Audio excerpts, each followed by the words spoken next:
വന്ദേ ഭാരതിന് കല്ലെറിഞ്ഞ കേസിൽ പ്രതി പിടിയിൽ. കണ്ണൂർ കടലായി സ്വദേശി ടി.വി. ലിനീഷ് ആണ് പിടിയിലായത്. ജൂലൈ 21 ഉച്ചയ്ക്ക് 3:30 കണ്ണൂർ റെയിൽവേ സ്റ്റേഷനും സൗത്ത് റെയിൽവേ സ്റ്റേഷനും ഇടയിലായി വന്ദേ ഭാരതിന് നേരെ കല്ലേറുണ്ടായത്. കല്ലേറിൽ മുൻഭാഗത്തെ കോച്ചിന്റെ ഗ്ലാസ് തകർന്നു. സംഭവത്തിൽ കണ്ണൂർ റെയിൽവേ സ്റ്റേഷൻ സംരക്ഷണ സേന കേസെടുത്തിരുന്നു.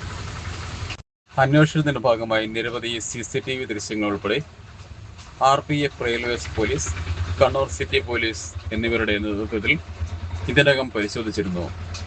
സംഭവ സ്ഥലത്തെ നിരവധി വീടുകൾ കേന്ദ്രീകരിച്ചും നടത്തിയ പരിശോധനയ്ക്കൊടുവിലാണ് പ്രതി പിടിയിലായത്.